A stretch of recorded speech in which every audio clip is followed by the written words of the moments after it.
అనగనగా అది అవంతిపురం. ఆ దేశపు మహారాజు సింహాసనంపై కూర్చునుంటాడు. చుట్టూ సైనికులు, సలహాదారులు. ఆ సమయంలో మంత్రి గంభీరంగా ముందుకొచ్చి రాజుగారికి నమస్కరించి, మహారాజా, మన రాజ్యం ప్రస్తుతం భూమిపై స్వర్గంలా మారింది. పంటలు సమృద్ధిగా పండుతున్నాయి. వాణిజ్యం 3 పువ్వులు 6 కాయలుగా వర్ధిల్లుతోంది. ప్రజలు ఆనందోత్సాహాలతో జీవిస్తున్నారు మహారాజా. మీ పాలనకు మించిన సువర్ణయుగం ఎప్పటికీ రాదని ప్రజలు అనుకుంటున్నారు అని అనగానే రాజు ఆనందంగా గర్వంతో ఇలా అంటాడు. ఆహా, ఈ వార్త విని నా మనసు గర్వంతో నిండిపోయింది. నిజంగా నా పాలనలో ప్రజలు ఇంత సంతోషంగా ఉన్నారని వింటుంటే నా మనస్సు పులకరించిపోతోంది. సభలో కూర్చున్నవారు చేతులు చరుస్తూ జయహో మహారాజా అని కీర్తిస్తారు. రాజు ముఖంలో ఆనందం మెరిసిపోతూ ఉంటుంది. కాని నిజానికే అవి నిజాలు కావు, వట్టి మాయమాటలు. ఇక మరోవైపు సభలో కొందరు రైతులు మౌనంగా నిలబడి ఉంటారు. వారిలో ఒకరు ధైర్యం చేసి ముందుకొచ్చి రాజుగారితో ఇలా అంటాడు. మహారాజా, మా పల్లెలో పంటల్లేక మేము ఆకలితో మాడిపోతున్నాం మహారాజా. గత కొంతకాలంగా వర్షాలు కూడా సరిగ్గా పడలేదు. కానీ వాటితో సంబంధం లేకుండా మీరు విధించే పన్నులు మాత్రం మాకు భారంగా మారాయి మహారాజా. దాంతో మా పిల్లలు ఆహారం లేక విలవిల్లాడుతున్నారు. దయచేసి మా దుస్థితిని గమనించండి మహారాజా అని వేడుకుంటాడు. దాంతో రాజు ఆ మాట విని క్షణం ఆలోచనలో పడతాడు. కాని మంత్రి వెంటనే మధ్యలోకొచ్చి అక్కడ పరిస్థితిని తన మాటలతో పక్కదారి పట్టించడానికి ప్రయత్నిస్తాడు. మహారాజా, ఇది కేవలం ఇలాంటి కొంతమంది వాదన మాత్రమే. రాజ్యంలో అందరూ అలా లేరు మహారాజా. మన రాజ్యమంతా సుఖసంతోషాలతో ఉంది. కొందరు పనికిమాలిన వాళ్లు మాత్రమే పంటల పేరుతో అబద్ధాలు చెబుతున్నారు. వీరి మాటలు వినాల్సిన అవసరం మీకు లేదు. నిజానికి పన్నులు సమయానికి చెల్లించకపోవడమే వీరి సమస్య అని అనగానే రాజు ఆ రైతువైపు కఠినంగా చూస్తూ, నువ్వు మాట్లాడిన మాటలు మాకు వ్యతిరేకంగా ఉన్నాయి. ఇది రాజద్రోహం అవుతుంది. మన రాజ్యపాలనను చెడగొట్టేలా నువ్వు ఇలా తప్పుడు సమాచారాన్ని చెప్పకూడదు. ముందు ఇక్కడి నుంచి వెళ్ళిపో అని అంటాడు. దాంతో రైతు కన్నీళ్లు తుడుచుకుంటూ వెనక్కి తగ్గుతాడు. ఆ సభలో అందరూ మౌనం వహిస్తారు. దాంతో ఆ రాజు మంత్రి మాటలపై మళ్లీ విశ్వాసం పెంచుకుంటాడు. మహారాజా, మన రాజ్యం సుఖశాంతులతో నిండి ఉంది. ఇది నిజం. మీరు వీరి మాటలు పట్టించుకోకండి. మీరు ప్రశాంతంగా ఉండండి. నా మాట నమ్మండి మహారాజా అని అనడంతో రాజు సంతృప్తిగా ఇలా అంటాడు. అలాగే, నువ్వు చెప్పింది నిజమే అయ్యుంటుంది. ఇలాంటి పాలన ఉన్న మన రాజ్యంలో సుఖశాంతులు లేకుండా ఎలా ఉంటాయి? అలా మంత్రి తన అబద్ధంతో రాజుని అంధకారంలో ఉంచుతాడు. ఇంతలో ఒక సాధారణమైన వేషధారణలో ఉన్న సత్యమూర్తి అనే వృద్ధుడు అప్పుడే ఆ సభలోకొస్తాడు. అతడి కళ్లల్లో ధైర్యం, ముఖంలో వినయం కనపడుతుంది. ఇంతలో ద్వారపాలకుడు, మహారాజా మహారాజా, ఇతను మన రైతు గ్రామాల తరపున వచ్చిన గ్రామ పెద్ద సత్యమూర్తి గారు. మీ దర్శనార్థమే వచ్చారు మహారాజా అని అనగానే రాజుగారు ఆనందంతో సత్యమూర్తికి ఆహ్వానం పలుకుతూ, ఆహా, సత్యమూర్తి గారు, రండి రండి. మీ గురించి నేను ఎన్నోసార్లు విన్నాను. మీరు ఈ గ్రామ ప్రజలందరికీ ఒక పెద్ద దిక్కుగా మారి వారందరినీ ఒక్కటిగా చేసి నడిపిస్తున్నారని, అలాగే మీరు నిజాయితీకి ప్రతీకని అందరూ చెబుతూ ఉంటారు అని అనగానే సత్యమూర్తి రాజుగారికి నమస్కరించి ఇలా అంటాడు. మహారాజా, ధన్యవాదాలు. మీ అభయం కోరుతూ మిమ్మల్ని కలవడానికి వచ్చాను. ఈ మంత్రిగారు మీ ముందు మన రాజ్యాన్ని సుఖసంతోషాలతో నిండిందిగా చిత్రీకరించారు.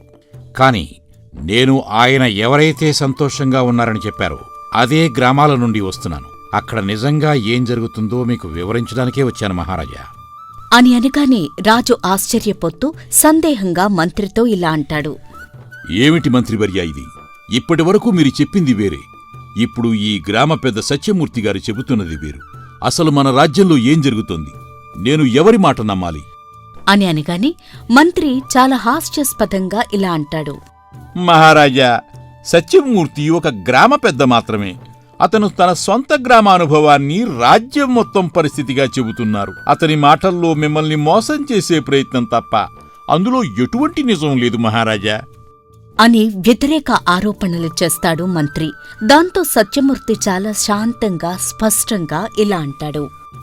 మంత్రిగారు, మీరు పొరబడుతున్నారు. నిజం చెప్పడం మోసం కాదు. ఒక్కోసారి నిజం మనల్ని బాధ పెట్టవచ్చు. కాని నిప్పు ఉన్న చోట పొగ ఎలా వస్తుందో అలా నిజాన్ని అబద్ధంతో ఎల్లకాలం దాచలేం. నేను చెప్పేది ప్రజల కేకలు, వారి కన్నీళ్లు, వారి ఆకలి గురించి అని అంటాడు సత్యమూర్తి. సభలో ఉన్నవారు ఒకరినొకరు ఆశ్చర్యంగా చూసుకుంటారు. దాంతో రాజు సత్యమూర్తి మాటల్లో ఏదో నిజం ఉందని గ్రహించి అతని మాటలు మరింత శ్రద్ధగా వింటాడు. సత్యమూర్తి గారు, మీరిప్పుడు స్పష్టంగా చెప్పండి, అసలు మన రాజ్యంలో నిజంగా ఏం జరుగుతుందో.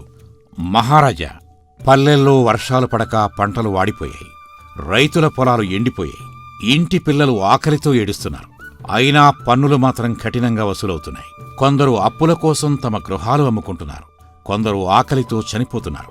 ఇదంతా దాచిపెట్టి ఈ మంత్రిగారు మీకు అంతా సుఖసంతోషాలతో ఉన్నారని అబద్ధం చెబుతున్నారు మహారాజా అని ధైర్యంగా చెబుతాడు సత్యమూర్తి.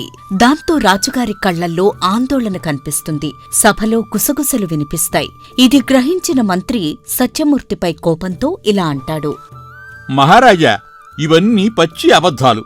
ఒక పేద గ్రామానికి చెందిన ఈ పెద్ద మనిషి మాటలు నమ్మి మీరు మొత్తం రాజ్యమంతా పరిస్థితి అలాగే ఉందని ఎలా నమ్ముతారు మహారాజా? ఏమిటి, నేను చెప్పేది అబద్ధమా? సరే, అయితే అయ్యుండొచ్చు. ఎందుకంటే మీరు చెప్పిన ఆ సుఖ సంతోషాలు కేవలం మీ రాజ్యభవనం గోడల మధ్య మాత్రమే ఉన్నాయి. అందుకే మీరు బహుశా రాజ్యమంతా అలా ఉండి ఉండదు అంటున్నారు. కానీ రాజ్యం అంటే కేవలం ఈ కోట కాదు మహారాజా, ప్రజల హృదయం. అక్కడ కష్టాలు ఉంటే రాజ్యమంతా సుఖంగానే ఉందని మీరెలా నమ్ముతారు?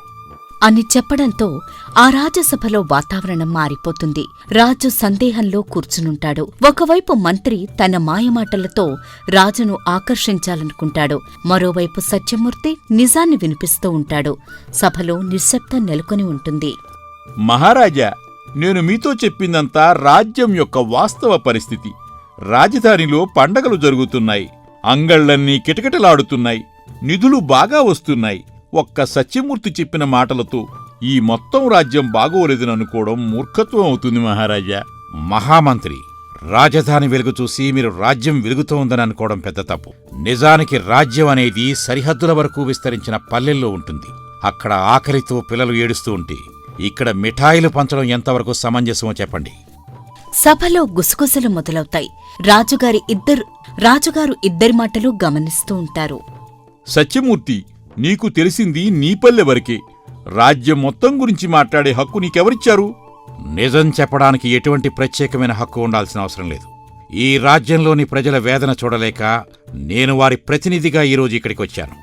ఆకలితో చనిపోతున్న ఒక రైతు కన్నీటి బొట్టు ఈ రాజభవనంలో ధరించి 1000 ఆభరణాల కాంతి కంటే గొప్పది మహారాజా. మీరు చూడవలసిందదే అని గట్టిగా చెబుతాడు సత్యమూర్తి. దాంతో రాజు కళ్లల్లో కదలిక. మంత్రి కోపంతో సత్యమూర్తి వైపు చూస్తూ, మహారాజా, ఈ మనిషి మనకి వ్యతిరేకంగా మాట్లాడుతున్నాడు. ఇది రాజద్రోహం అవుతుంది. పేద ప్రజల దుస్థితిని చూపించి మీ మనస్సు గెలుచుకోవాలని చూస్తున్నాడు. ఇలాంటి వారిని సభ నుండి బహిష్కరించాలి. దాంతో సత్యమూర్తి శాంతంగా రాజును నేరుగా చూస్తూ, మహారాజా, మీరు ఇప్పుడు నన్ను ఈ సభ నుండి వెళ్లగొడితే నాకొచ్చే నష్టమేం లేదు. కాని మీ రాజ్యానికి మాత్రం నష్టం ఉంటుంది. నిజం వినకపోవడం వల్ల మీరు తప్పుడు నిర్ణయం తీసుకుంటారు. నేను కోరేది ఒక్కటే, మీరు స్వయంగా ప్రజల దగ్గరికెళ్ళండి. అప్పుడు మీరే అసలు నిజం తెలుసుకుంటారు. అలా మంత్రి మాయమాటలు సత్యమూర్తి ధైర్యంతో ఎదుర్కొంటాడు. ఇప్పుడు నిర్ణయం రాజుగారి చేతిలో ఉంది. దాంతో రాజు కొంతసేపు ఆలోచించి గంభీరంగా ఇలా అంటాడు. మీ ఇద్దరిలో ఎవరు నిజం చెబుతున్నారు? ఈ మంత్రా లేక సత్యమూర్త? ఈ సందేహంతో నా రాజ్య భవిష్యత్తుపై నేను ఎటువంటి నిర్ణయం తీసుకోలేను. కాబట్టి నేనే స్వయంగా వెళతాను. నా ప్రజల పరిస్థితి చూస్తాను. అప్పుడే అసలు నిజం తేలుతుంది అని చెప్పడంతో ఆ సభలో మాటల యుద్ధం ముగుస్తుంది.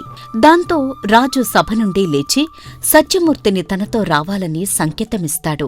మంత్రి కోపంతో రగిలిపోతూ ఉంటాడు. అలా రాజు తన వేషాన్ని మార్చుకుని సాధారణ వస్త్రధారణతో సత్యమూర్తితో కలిసి గ్రామానికి వస్తాడు. వాళ్ళని ఎవ్వరూ గుర్తించరు. వీధుల్లో నడుస్తూ రాజు మొదటిసారి తన కళ్లతో తన ప్రజల వేదనను చూస్తాడు. మహారాజా, చూశారా? ఈ గ్రామంలో ఎండిపోయిన బావులు, పగుళ్లతో పొలాలు. అదిగో అక్కడ పిల్లలు ఆకలితో ఏడుస్తున్నారు. చూడండి, మీ కళ్ళతోనే చూడండి. అప్పుడే మీ రాజ్యం యొక్క పరిస్థితి మీకు అర్థమవుతుంది అని అంటాడు సత్యమూర్తి. దాంతో రాజు అక్కడి దుస్థితి చూసి అతని హృదయం చలించిపోయి ఇలా అంటాడు. సత్యమూర్తి, ఇది నిజమా? నా రాజ్యంలో ఇంత దుస్థితి నెలకొని ఉందా? సభలో నేను విన్న మాటలకి ఇది పూర్తి విరుద్ధంగా ఉందే. అవును మహారాజా, ఇది ఈ ఒక్క ఊరి పరిస్థితే కాదు, మన రాజ్యంలో వందల గ్రామాల వాస్తవ దుస్థితి ఇది. రైతులు పొలాల్లో చెమటోడ్చినా వర్షం లేక పంటలు పండటం లేదు. కాని పన్నులు మాత్రం మంత్రిగారు ముక్కుపిండి మరీ వసూలు చేస్తున్నారు. ఒక పక్క పిల్లలు ఆకలితో ఏడుస్తున్నారు, మరో పక్క అప్పుల భారంతో తల్లిదండ్రులు సతమతమవుతున్నారు అని అంటాడు. ఇంతలో ఒక రైతు తన ఇంటి ముందు కూర్చుని ఏడుస్తూ ఉంటాడు. అది గమనించిన మహారాజు అతని వద్దకు వెళ్లి ఇలా అడుగుతాడు. అయ్యో, ఏమైంది? నువ్వు ఎందుకిలా ఏడుస్తున్నావు? అని అడగ్గానే మారువేషంలో వచ్చిన రాజును గుర్తుపట్టని ఆ రైతు తన ఆవేదనంతా ఇలా వెళ్లగొక్కుతాడు. ఏం చెప్పమంటారు బాబు, ఈ సంవత్సరం ఒక పక్క వర్షం పడక పంటలెట్టిపోయాయి, మరో పక్క పన్నులోళ్ళు మాత్రం మమ్మల్ని వదలటం లేదు. అప్పులు తీర్చలేక మా ఇల్లు కూడా అమ్మేసామయ్యా. పిల్లలకు అన్నం పెట్టలేక వాళ్ళని పక్కూర్లో ఉన్న బంధువుల దగ్గర ఇడిచిపెట్టి వచ్చారు. ఒక్కోసారి ఈ రాజ్యం వదిలేసి వెళ్ళిపోవాలని అంత కోపం వస్తుందయ్యా. మా రాజుగారు మాత్రం ఇవేవి పట్టించుకోకుండా సరదాలు సంతోషాలతో గడిపేస్తున్నాడయ్యా అని అంటాడు ఆ రైతు. అయితే ఆ మాటలు విన్న రాజు కళ్లల్లో కన్నీళ్లు గిర్రున తిరుగుతాయి. ఆయన చేతులు వణుకుతాయి. దాంతో తనలో తానే ఇలా అనుకుంటాడు. అంటే ఇంతకాలం నా సభలో నేను విన్నదంతా ఒక మాయన్నమాట. ఇప్పుడు నా కళ్ల ముందు కనిపించేది అసలు నిజం. ఆ మంత్రి మాటలు విని నేను ఒక గొప్ప రాజుని అని గర్వపడ్డానిన్నాళ్ళు. కాని నా ప్రజల బాధ నాకు కనిపించలేదు. ఇది ముమ్మాటికి నా తప్పే అని అనుకుని రాజు పశ్చాత్తాపంతో సత్యమూర్తి వైపు చూసి ఇలా అంటాడు. సత్యమూర్తి, మీరు నిజమే చెప్పారు. నా ప్రజలు ఆకలితో చస్తూ ఉంటే నా సభలో సుఖసంతోషాలతో నన్ను పొగుడుతూ అసలు నిజం దాచిపెట్టారు. ఆ మాయ నుండి బయటపడటానికి ఇంతకాలం పట్టింది. ఇకపై మన రాజ్యంలో అబద్ధపు పాలన ఉండదు. మీరు చూపించిన ఈ సత్యమే నా మంచి పాలనకు పునాదిగా మార్చుకుంటాను అని రాజు అనగానే సత్యమూర్తి గౌరవంగా రాజుకు నమస్కరించి ఇలా అంటాడు. మహారాజా, నేడు మీరు సత్యాన్ని స్వయంగా చూశారు. ఇక ఇప్పుడు ప్రజల ఆకలి కేకలకు సరైన సమాధానం ఇవ్వాలి. మీరు నిజాయితీతో పాలిస్తే మళ్లీ ఈ రాజ్యం సుఖ సంతోషాలతో వెలిగిపోతుంది మహారాజా అని అంటాడు. దాంతో రాజుగారి కళ్లల్లో సత్యమని దీపం వెలిగి మాయా అనే మాటల చీకటి చెదిరిపోతుంది. ఇక మరుసటి రోజు ఉదయం సభలో రాజు గంభీరంగా సింహాసనంపై కూర్చుని ఉంటాడు. సభకి అందరూ చేరుకుంటారు. మంత్రి కొంచెం భయంతో ఉంటాడు. కాని తన అహంకారం వదల్లేక నిలబడి ఉంటాడు. సత్యమూర్తి పక్కన నిలబడి ఉంటాడు. సభలో అంతా నిశ్శబ్దం. నిన్నటి వరకు నేను ఈ మంత్రి మాటలు గుడ్డిగా నమ్మాను. మన రాజ్యం సుఖసంతోషాలతో నిండిపోయిందని అతని మాయలో చిక్కుకున్నాను. కాని నేను స్వయంగా ప్రజల దగ్గరకు వెళ్లి చూశాను. వారు ఆకలితో అలమటిస్తున్నారు. రైతులు అప్పుల వలలో ఇరుక్కున్నారు.